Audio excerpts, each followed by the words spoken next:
Baik, salam untuk kita semua. Nama saya Yosep Balerima, NIM 1803030321, kelas Sosiologi C, semester 6, tugas pendidikan anti korupsi. Di sini saya akan membahas tentang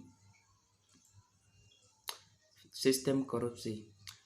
Konstituen dapat berjalan karena adanya suap yang diberikan oleh para calon-calon pemimpin partai politik, bukan karena simpati atau percaya terhadap kemampuan kepemimpinannya. Korupsi yang menyandrat pemerintahan akan menghasilkan konsekuensi penguatnya plutokrasi atau sistem politik yang dikuasai oleh modal atau per kapita, sehingga sering terjadi money politik atau politik uang.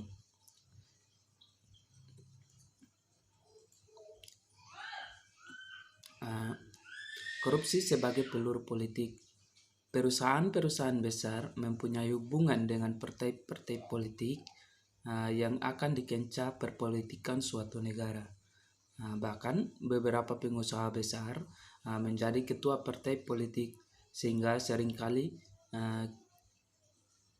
kepentingan partai politik bercampur dengan kepentingan perusahaan. Dari sekian banyak kekurangan dari bentuk rezim kita saat ini, kekurangan dari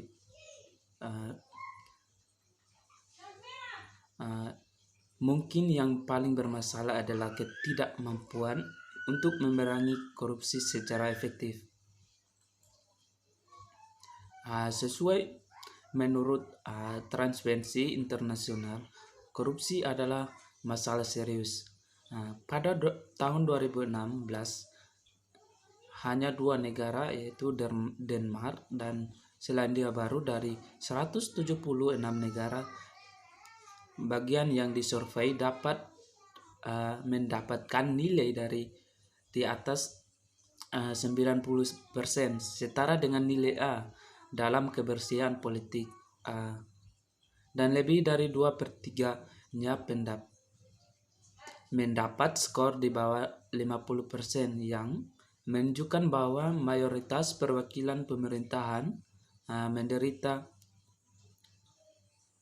korupsi endemik atau semacam sistem korupsi besar-besaran yang melanggar hak asasi manusia.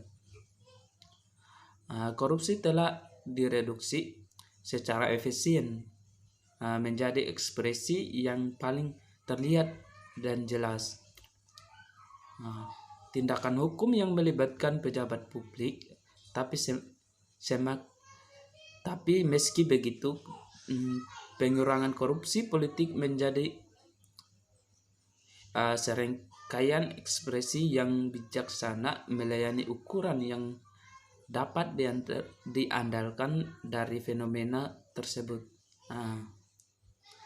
Ini hanya dapat sebagian karena jelas bahwa korupsi politik adalah proses yang berjalan lambat, di mana perubahan yang berarti dalam variabel independen dan independen hanya terjadi lebih jangka panjang atau cenderung kemudian, dan praktiknya jauh dari radar dalam jenis metode kuantitatif. Sesuai menurut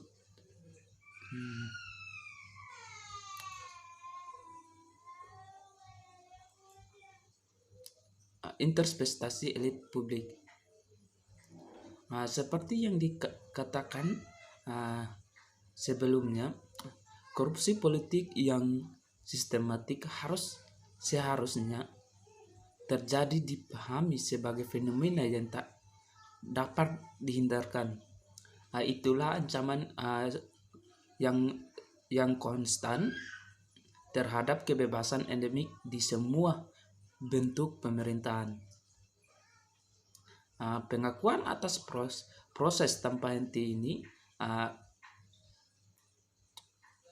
kerusakan politik, mendorong para pemikir politik kuno dan modern untuk belajar konstitusi yang ada dan terlibat dalam tugas yang mungkin mustahil untuk merancang yang sempurna atau tatanan politik yang akan kebal terhadap degradasi institusi dan prosedurnya. Dan dengan demikian abadi terputus dari inevitable nasib pembusukan dan perubahan rezim. Teori konstitusi campuran yang dapat ditelusuri kembali dari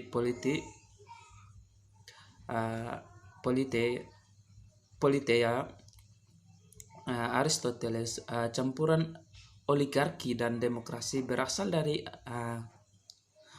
kritik terhadap konstitusi monarki yang murni dan mengusulkan obat realis untuk korupsi sistematik berdasarkan institusi berbagai bentuk kekuasaan yang terus berkembang dan dibatasi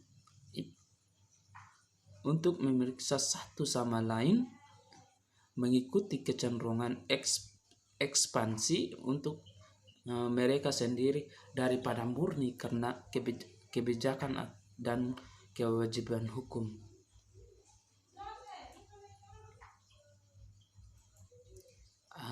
Material konstitusional. Ada banyak kontroversi dalam teori kritis tentang arti dari materialisme dan essentialitasnya. Dalam tradisi Marxis menggunakan materialisme sebagai metode untuk mempelajari struktur ketatanegaraan dan legalitasnya. Sebagai lensa analisis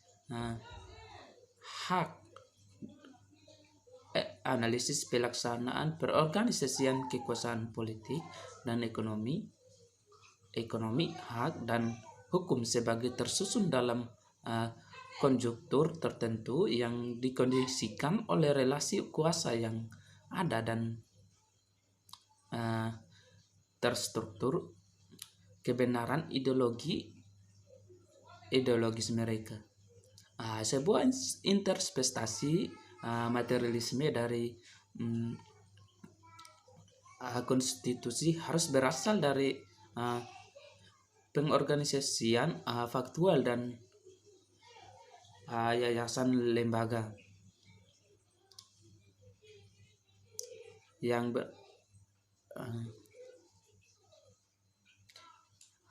dan pelaksanaan kekuasaan yang diizinkan dan difungsikan oleh yayasan, lembaga, aturan dan prosedur nasional atau ketiadaannya.